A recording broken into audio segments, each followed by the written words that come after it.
Good morning students, once again सुबह के 5:30 बज चुके हैं और हम और आप मिलके करने वाले हैं एक और मेंटल एक्सरसाइज। सैटरडे है तो कुछ तो नया होना चाहिए, कुछ तो अलग होना चाहिए, कुछ तो इंटरेस्टिंग होना चाहिए। तो बस सारे के सारे एग्जामिनेशंस में किस तरीके के क्वेश्चंस पूछे जा सकते हैं, तो उनका एक मिक्सचर हमने लिया है आज 15 क्वेश्चंस का। और उन 15 क्वेश्चंस में हम करने वाले हैं वो सारे क्वेश्चंस जो चाहे आपके बैंक लेवल पे हो, चाहे आपके एसएससी लेवल पे हो, बट यस कवर अप करेंगे प्रीलिम्स एग्जामिनेशन के हर एक स्कोरिंग क्वेश्चन को। तो बिल्कुल कोशिश हमारी यही रहती है कि आपकी तैयारी में एक थोड़ा सा एफर्ट जो है उसको और ज्यादा इनहांस किया जा सके, बूस्ट किया जा सके। तो बस उन्हीं सारी बातों को ध्यान रख के ये क्लास डिजाइन की गई है। But yes, as you all know, दिन की शुरुआत पॉजिटिविटी के साथ, एक अच्छे थॉट के साथ, एक अच्छे मोटिवेशन के साथ। सो हियर वी हैव आज का thought, we are what we repeatedly do, excellence then is not an act but a habit.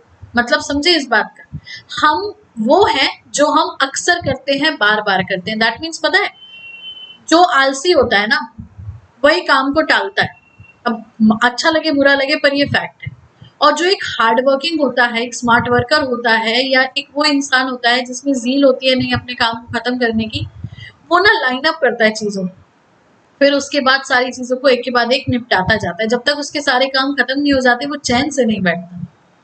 फिर वही तो बात है कि एक्सीलेंस क्या है। एक्सीलेंस एक्चुअली एक एक्ट नहीं है, एक आपका प्रदर्शन नहीं है, या ये बोला जाए कि आपका एक एफर्ट का एग्जिबिशन नहीं है। ये एक्चुअली एक हैबिट है। That means if you are perfect, वो आपके हर काम में दिखेगा। ये नहीं कि हम तो मैथ्स में अच्छे हैं पर रीजनिंग में बुरे हैं। अगर आप अच्छे हैं तो सारे सब्जेक्ट्स में। सो होप ये बात कड़वी जरूर है, लेकिन यस दवाई भी कड़वी होती है पर असर वही होता है। ठीक है, तो बस इसीलिए इसको थोड़ा सा ध्यान रखो कि अगर आप ये कहते हो कि आप एक सब्जेक्ट में अच्छे हो तो आप बाकी सब्जेक्ट्स में भी अच्छे हो, तभी अच्छे कहलाओगे। तो चलो, इतना ज्ञान आज सुबह के लिए काफी है। 15 क्वेश्चंस करने हैं हमें सॉल्व, और देखना है आपकी प्रैक्टिस नींद खुलती है इन 15 क्वेश्चन से या नहीं। तो चलो, here we have the very first question in front of us. Direction and distance का क्वेश्चन है, तो बेटा चल के मत जाना, वहीं बैठे बैठे इमेजिन कर लेना कि आंसर क्या है। क्या बोला है इसमें, देखो। अभिषेक वॉक्स 10 किलोमीटर टुवर्ड्स नॉर्थ। अभिषेक 10 किलोमीटर उत्तर की ओर चलता है। तो क्वेश्चन पढ़ते जाएंगे, सॉल्व करते जाएंगे। नॉर्थ की तरफ वो चल रहा है कितना, 10 किलोमीटर। अब यहाँ से वो 6 किलोमीटर साउथ की तरफ जाता है। From there he walks 6 kilometre south, मतलब 10 किलोमीटर ऊपर तो गया था, लेकिन फिर वहीं से वो 6 किलोमीटर वापस नीचे चला गया। Then he walks 3 kilometres towards east. अब देखो, ये नॉर्थ की तरफ जा रहा था, ये साउथ की तरफ जा रहा था, तो ऑब्वियसली ईस्ट यहाँ होगा। 3 किलोमीटर्स वो ईस्ट की तरफ चला गया। अब how far and in which direction is he with reference to the starting point. Starting point उसका ये था, क्योंकि यहाँ से उसने ये 10 किलोमीटर कवर किया था। अब यहाँ से अगर हम फाइंड आउट करेंगे तो डेफिनेटली आंसर क्या है, निकल के आएगा ही आएगा।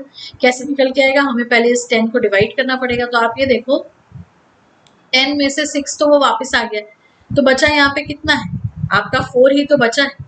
तो ट्राइंगल का ट्रिपलेट रूल पता है, एक तरफ 4 एक तरफ 3, तो अगला तो 5 आएगा ही आएगा। ये तो बात पक्की है। तो हमें ये तो पता चल गया 5 है, लेकिन फिर भी कुछ लोगों की नींद खोलने के लिए एक बात ये ध्यान रखो, ऐसे क्वेश्चंस को हम करते हैं हाइपोटेनस, ये सॉरी पाइथागोरस थ्योरम से। क्या कहते हैं उसको, पाइथागोरस थ्योरम। ठीक है, और पाइथागोरस थ्योरम कहता है H square is equal to P square plus B square. तो अब अगर हमें यहाँ पे पता चल गया कि एक तरफ 4 है एक तरफ 3 है, तो हम क्या करेंगे, 4 का स्क्वायर प्लस 3 का स्क्वायर। तो 4 का स्क्वायर हो गया आपका 16, 3 का स्क्वायर अगर हम बात करें तो ये हो जाता है आपका कितना, ये हो जाता है 9। तो 16 प्लस 9 ये हो जाएगा आपका कितना, ये हो जाएगा 25। और 25 की बात अगर करते हैं यहाँ पे, so that will give us what, सीधा सीधा सा 5 का स्क्वायर होता है। तो ये तो हो गया 5। अब रहा बचा डायरेक्शन निकालना है, तो डायरेक्शन आपको पता ही है, ऊपर की तरफ जाना। नॉर्थ था, ये ईस्ट में था, बीच में जा रहा है, सो रिलाई करेगा ये 5 किलोमीटर नॉर्थ ईस्ट में ही। That means option number D is the right answer. Clear, चलो let's check it out the next question. अगला क्वेश्चन देखिए, अब क्या है यहाँ, find the number that does not belong to the group of numbers lack of common property. उस संख्या को ज्ञात कीजिए जो एक समूह गुण से भिन्न होने के कारण इस समूह से संबंध नहीं रखते। That means odd one out निकालना है, क्लासिफाई करना है, क्लासिफिकेशन फाइंड आउट करना है। तो अब देखो यहाँ पे क्या है, 16, 18 2 के मल्टीपल्स हैं, कितने टाइम्स आ रहा है, 2 8 जा 2 9 जा, ठीक है। 56 63 अगेन 2 के मल्टीपल्स हैं, ये कितनी बार जा रहा है, 2 2 जा 4 और ये हो गया आपका कितना 8 टाइम्स, ठीक है। फिर यहाँ देखें तो ये कितने बार जा रहा है आपका, ये नहीं जा रहा है, लेकिन 2 के मल्टीपल्स नहीं है, चलो कोई बात नहीं, पर ये 7 के तो मल्टीपल्स हैं, 7 8 जा और 7 9 जा। यहाँ 16 और 18 के साथ क्या हो रहा था, 2 8 जा और 2 9 जा। यहाँ हो गया 7 8 जा और 7 9 जा। कुछ बात समझ आई, अगले से आई जाएगी। 96 और 108 तो ये क्या है, 12 8 जा और ये हो गया आपका 12 9 जा। कॉमन इनमें पता है क्या है, मल्टीप्लाई बाय 8 मल्टीप्लाई बाय 9। बात समझे, ये नंबर्स बदल रहे हैं नो डाउट, लेकिन इंटू 8 और इंटू 9 हो रहा है, ठीक है। अब वहीं अगर हम 86 और 99 को देखें तो क्या ये किसी का इंटू 8 और इंटू 9 है, नहीं, ये 11 9 जा होता है, दैट मीन्स उस हिसाब से यहाँ पे 88 होना चाहिए था, तो बस ऑड वन आउट क्या हो गया हमारा, option number D, that is 86 99। Clear, let's see the next. अगला देखो, सीक्वेंशियल सीरीज है, अल्फाबेटिकल सीरीज है, या आप ये कह लीजिए कि गैप फिलिंग वाली सीरीज है, जिसमें आपको दिया A B dash A double C dash D double dash double B. अब इनमें देखो हमेशा ध्यान रखो, सीरीज में जितने लेटर्स दिख रहे होते हैं ना, उन्हीं लेटर्स को यूज करके सीरीज को फिल किया जाता है, उन लेटर्स के अलावा कुछ भी यूज नहीं होगा तब तक जब तक ऐसा कहीं इंस्ट्रक्शन हमें समझ में नहीं आ रहा है या पता नहीं चल रहा है कि हाँ लेटर्स चेंज हो रहे हैं। अभी हमारे पास वही सारे के सारे लेटर्स, ठीक है। तो अब जब वही सारे के सारे लेटर्स हैं तो देखो यहाँ क्या हो रहा है, डबल सी तो दिख रहा है, फिर डबल बी भी दिख रहा है। अब डबल बी अगर दिख रहा है तो एक बी के आगे तो एक है, ए है, हम ये कह सकते हैं कि यहाँ पे भी बी के आगे ए आएगा, बात तो वही है, ठीक है। एक बी के आगे ए है तो एक बी के आगे ए हो सकता है। इस हिसाब से अगर आप देखो तो ऑप्शन में हमारे पास सिर्फ एक दिया हुआ है, that is option number B. तो this is actually the direct way to solve the answer. अब actually B A D A जो पैटर्न है वो आपका पैटर्न है, क्योंकि यहाँ देखो क्या आया, ए डबल बी, फिर ए डबल सी, ए आ गया, और जब ए आ गया यहाँ पे तो देखो फिर डी दिया हुआ है, डबल डी हो गया, फिर ए आ गया, फिर डबल बी हो गया, दैट मीन समझे, A double B A double C A double D, फिर रिपीट होएगा A double B A double C A double D. तो बस आंसर हो गया आपका option number B. Clear, let's see the next. अगला देखो क्या है, plus minus minus into divide plus into divide, मतलब अब यहाँ साइंस का मतलब दे दिया है, प्लस का मतलब माइनस, माइनस का मतलब मल्टीप्लाई, डिवाइड का मतलब प्लस, इंटू का मतलब डिवाइड, यही हो गया सारा। प्लस का माइनस, माइनस का मल्टीप्लाई, डिवाइड का प्लस और इंटू का डिवाइड। तो इनको जरा हम इक्वेशन पे रिप्लेस कर दें, यही लिखते चले, 25 इंटू 5 है, दैट मीन्स 25 डिवाइडेड बाय 5 हो गया, 5 डिवाइडेड बाय 8 था, दैट मीन्स 5 प्लस 8 हो गया, माइनस था तो माइनस की जगह मल्टीप्लाई आ जाएगा, प्लस था तो प्लस की जगह माइनस आ जाएगा, दैट मीन्स नंबर्स वही रहेंगे, 25 5 8 4 7। अब बॉड मास रूल पता ही है, सबसे पहले हम डिवाइड करते हैं, तो जब हमने 25 को 5 से डिवाइड किया, सो अब हम यहाँ लिख रहे हैं बचा 5, फिर यहाँ देखो 8 4 सा कर लूँ, जल्दी हो जाएगा, प्लस लगा देना बीच में, 8 4 सा 32 होता है, ठीक है, माइनस 7।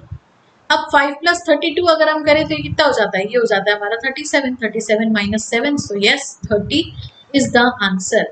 सिंपल सा फंडा है बॉड मास, सबसे पहले डिवाइड करेंगे, फिर मल्टीप्लाई करेंगे, फिर ऐड करेंगे, फिर सब्ट्रैक्ट करेंगे। चलो let's move on towards the next one. अगला देखते हैं। अब ये है ऑर्डर एंड रैंकिंग का क्वेश्चन। कहाँ का क्वेश्चन है ये, ऑर्डर एंड रैंकिंग। अब देखो क्या करना है, Ashwini is 11th from the either end of the rose of boys. Ashwini लड़कों की एक पंक्ति में किसी दोनों छोर में से 11वां ही है, मतलब ऊपर से भी 11वां है चाहे नीचे से भी 11वां है। How many boys are there in the row, तो अगर ऊपर से भी 11वां है नीचे से भी 11वां है तो ऑब्वियसली क्या होगा, यहाँ पे यही आ रहा होगा दिमाग में, तो नहीं, हमेशा ध्यान रखो 11 है, दोनों तरफ से अगर पोजीशन आ रही है तो हमने इसमें -1 करना है। -1 इसीलिए करते हैं हम क्योंकि किसी भी एक कैरेक्टर को अगर आप 2 बार ऐड करते हो, दैट मीन्स किसी एक कैरेक्टर की 2 पोजीशंस ऐड करते हो, तो बट ऑब्वियस सी बात है कि -1 करके हमें उसको सेटल करना होता है, सेटल करना होता है, ठीक है। तो 11 + 11 हो गया आपका 22, 22 - 1 करोगे, so 22 - 1 21 is the right answer. ठीक, इजी था, बिल्कुल इजी था। Let's check it out the next one.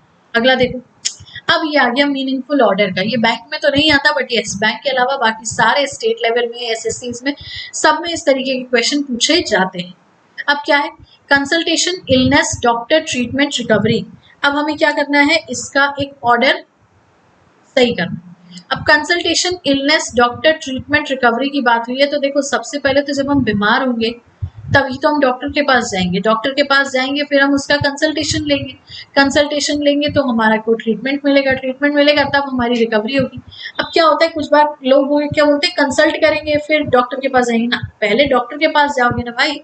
फिर डॉक्टर के पास जाने से पहले भैया बीमार पड़ना तो जरूरी है, दैट मीन्स इलनेस सबसे पहले आएगा, फिर उसके बाद डॉक्टर के पास जाया जाएगा, डॉक्टर से कंसल्टेशन लिया जाएगा, कंसल्टेशन लेने के बाद इलाज होगा, इलाज के बाद स्वास्थ्य लाभ या रिकवरी होगी। That is 2 3 1 4 5, option number D is the right answer. ठीक, let's see the next one. अगला देखो क्या है, अब क्या करना है हमें, from the given alternative word select the one which can not be formed using the given word. दिए गए विकल्पों में से उस शब्द को चुनिए जो प्रश्न में दिए गए शब्द के अक्षरों का प्रयोग करके नहीं बनाया जा सकता। That means no, never. तो अब जरा ऑप्शंस के हिसाब से इसको करेंगे। सबसे पहला ऑप्शन दिया हमें एंटर, मतलब 2 बार ई, तो यस हमारे पास 2 बार ई है। 1 बार एन, तो 1 बार एन भी है। फिर टी दिया हुआ है, आर दिया हुआ है, तो टी भी है, आर भी। मतलब ऑप्शन नंबर ए तो हमारा वो आंसर नहीं है जिसको नहीं बनाया जा सकता। ये नहीं पूछा है कि क्या बन रहा है, क्योंकि गड़बड़ यहाँ यही होती है, क्या नहीं बन रहा है ये बताना है। अब देखो तो परमिट, परमिट में आ गया आई, डिपार्टमेंट में तो कहीं पे आई है ही नहीं, मतलब bus permit is the word जिसको हम नहीं बना रहे। टेम्पर बिल्कुल बनेगा क्योंकि 2 बार ई है। रेंटेड बिल्कुल बनेगा क्योंकि 2 बार ई है, टी भी है, डी भी है, सब कुछ है। पर परमिट नहीं बनेगा क्योंकि परमिट में आई दिया हुआ है। बात समझ आई? चलो let's see the next one. अगला देखो क्या है, अब यहाँ हमें वेन डायग्राम बताना है। तो अगेन आई वुड से कि बैंक के अलावा ये बाकी सारे एग्जाम्स में पूछा जाता है, और जैसे ये क्लास आपकी ऑल एग्जाम्स की है तो यहाँ हम बैंक तो कवर करेंगे ही करेंगे, बट बाकी सारे एग्जाम्स को भी तो देखना है। ठीक है, अब देखो क्या हुआ, माउंटेन, फॉरेस्ट और अर्थ का बताना है। दैट मीन्स पर्वत, जंगल और पृथ्वी के बीच का संबंध स्थापित करना है। पर्वत, जंगल और पृथ्वी, माउंटेन, फॉरेस्ट और अर्थ। तो अर्थ के अंदर तो ये सब आएगा ही आएगा, अर्थ के अंदर माउंटेन भी आएगा, अर्थ के अंदर फॉरेस्ट भी आएगा, लेकिन कुछ पर्वत, जंगल भी हैं क्या? अब ये एक आपका जीएस का पार्ट है, ज्योग्राफी का पार्ट है। सो ऑफ कोर्स आंसर इसका ऑप्शन नंबर सी ही होगा, क्योंकि हमें पता है आपने यही बनाया होगा। ये हो गया अर्थ, ये हो गया माउंटेन, ये हो गया फॉरेस्ट। पर बेटा ये समझो कि कुछ फॉरेस्ट जो है वो तो सारे नहीं, कुछ फॉरेस्ट जो है वो माउंटेन भी तो है। ठीक है, ऐसे कई सारे नेशनल पार्क्स हैं जिनके नाम आप कमेंट बॉक्स में लिख के रिवाइज कर सकते हो, जो एक्चुअली माउंटेन के नाम पे ही है। क्यों? क्योंकि वो फॉरेस्ट है, एनिमल्स है वहां। बात समझे? Let's move on towards the next one. अगला देखो, अब यहाँ किसका रिलेशन निकालना है, स्टूडेंट, क्लास, स्कूल। ये सिंपल है, स्कूल के अंदर क्लास, क्लास के अंदर स्टूडेंट। गड़बड़ है ना? तो आपको करना क्या है, स्टूडेंट आएगा क्लास के अंदर और क्लास आएगी किसके, स्कूल के अंदर। तो बस आंसर हो जाएगा इसका option number A. Clear? Let's check it out the next one. अगला देखो, अब आ गया ये डाइस का क्वेश्चन। डाइस में हम क्या फाइंड आउट करते हैं, ऑपोजिट्स फाइंड आउट करते हैं, फेसेस के अकॉर्डिंग फाइंड आउट करते हैं। तो जो एडजेसेंट होते हैं, जो साथ में लगे हुए होते हैं, वो ऑपोजिट नहीं होते, ये बात तो हमें पता ही है।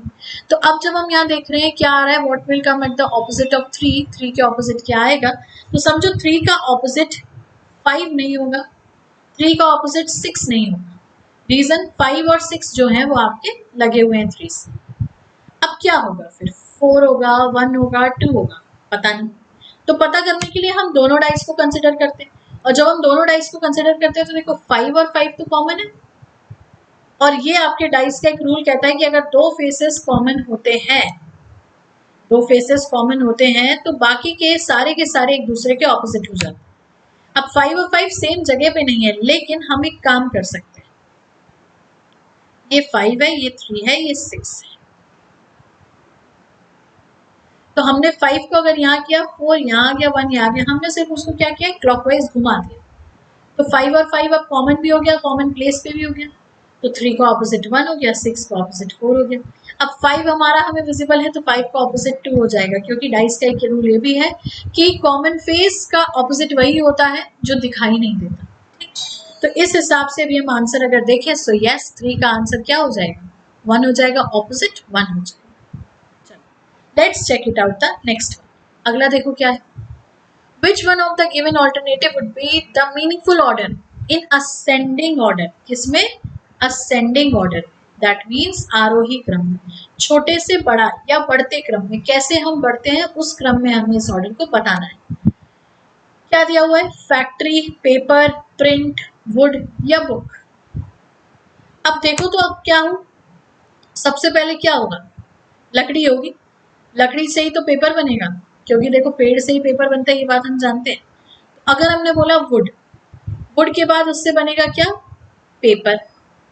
अब पेपर बन गया, पेपर के बाद क्या बनेगी, बुक बनेगी क्या, ये जाएगा फैक्ट्री में, लेकिन फैक्ट्री में तो पेपर बनने के लिए भी जाएगा ना, तो हम क्या ये नहीं कह सकते हैं कि लकड़ी पहले फैक्ट्री में जाएगी, फैक्ट्री के बाद उसका पेपर बनेगा, पेपर के बाद उसकी बुक छपेगी, और बुक के बाद फिर वो प्रिंट होगी, सॉरी बुक बनेगी, बुक हमने क्या बोला, देखो बुक छपेगी। तो कहीं ना कहीं हमारे कहने में ही हो गया आंसर कि यस आपका आंसर जो है वो क्या हो जाएगा, 41253 हो जाएगा। लेकिन एक बात समझो, मार्केट में प्रिंट थोड़ी आएगा, मार्केट में तो बुक ही आएगी ना, तो जब मार्केट में बुक आएगी दैट मीन्स आपका आंसर सीधा सीधा क्या है, पहले हुआ वुड, वुड गया फैक्ट्री में, फैक्ट्री से बना पेपर, पेपर हुआ प्रिंट, और प्रिंट होने के बाद मार्केट में क्या निकली, तो बस option number B is the right answer. ठीक है, let's check it out the next. अगला देखो क्या है, वेन डायग्राम बताना है किसका, अब हमें रोड, बस और ट्रक का। तो बस रोड के अंदर बस भी आ जाए, रोड के अंदर ट्रक भी आ जाए, पर है तो ये अलग अलग, तो बस आंसर हो जाएगा option number A. Let's see the 13th question. अब ये स्टेटमेंट कंक्लूजन बेस्ड, तो अब इसमें नो कैलकुलेशंस ओनली थिंकिंग। क्या कहा गया है यहाँ पे समझो, स्टेटमेंट में हमसे बोला है many people feel nervous when facing interview, बहुत से व्यक्ति साक्षात्कार के समय घबराहट महसूस करते हैं। इसका कंक्लूजन निकालना है, इसका निष्कर्ष निकालना है। तो many people can confidently face interview या few people can confidently face interview. Options दिए हुए हैं, या तो पहला या तो दूसरा, ना तो पहला दूसरा और दोनों। तो मैनी का मतलब होता है सम, समझना बात, मैनी का मतलब होता है सम। तो कुछ लोग जो हैं वो नर्वस फील करते हैं, तो इसका मतलब तो ये हुआ ना कि कुछ लोग कॉन्फिडेंट होते हैं, कुछ लोग नर्वस होते हैं। तो अगर ये दोनों की दोनों बातें हैं तो ऑफकोर्स हम आंसर यही मार्क करेंगे ना कि बोथ 1 and 2 फॉलो। कुछ लोग कॉन्फिडेंटली फेस करते हैं, कुछ लोग कॉन्फिडेंटली फेस करते हैं, और मैनी और फ्यू दोनों के दोनों क्या है, सम की ही बात हो रही है। ठीक है, तो सम आर बी पे सम भी आर है, वही सिलॉक का फंडा है यहाँ पे भी, बस समझ के बात। Let's check out the next. अगला देखो, choose the correct alternatives from the given ones that will complete the series. अब हमें सीरीज कंप्लीट करनी। लेटर्स क्या दिए हुए, लिखते चलें, S X W, S X W, B T Z. यहाँ लिखा जाए क्या, तो यहाँ जगह भी ज्यादा हो जाएगी और आंसर भी आ जाएगा, बी टी जेड। जरा प्लेस वैल्यू देखो, 19, 22, 24, 20, 23, 25।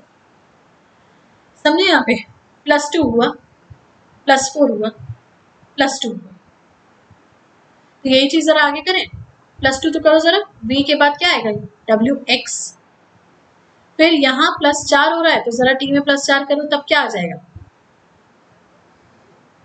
सॉरी, ये -4, +4 नहीं हो रहा है, ये -4।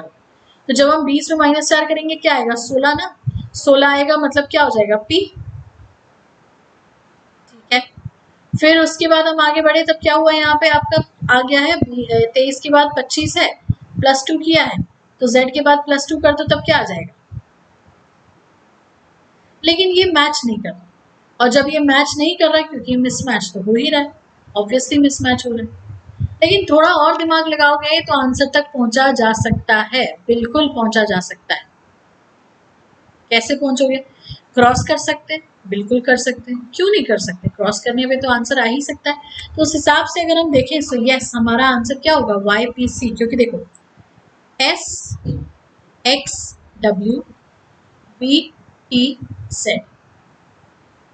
क्रॉस करो तो जरा, क्रॉस ऐसे करो कि 19, 24, 23, ये देखो 22, 20 और ये हो गया 25। अगर क्रॉस करोगे तो उस हिसाब से पहुंचोगे ही पहुंचोगे। तो आंसर हो जाएगा हमारा क्या? Option number C, that is YPC। दिमाग लगा के आंसर तक पहुंचना बहुत आसान है। ठीक है, चलो let's check out the next question and the last question of the day. Choose the correct alternatives from the given ones that will complete the series। अब हमें इस सीरीज को कंप्लीट करना है और ये बताना है कि इस क्वेश्चन मार्क के प्लेस पे क्या है।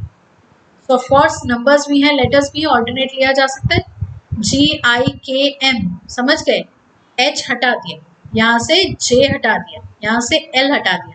नंबर्स देखे तो 12, 13 हटा दिया, 14 के बाद क्या हटाओगे? 15 हटाओगे ऑब्वियसली, तो यहाँ 16 आ जाएगा, क्योंकि 17 हटाने के बाद यहाँ पे 18 आ रहा है।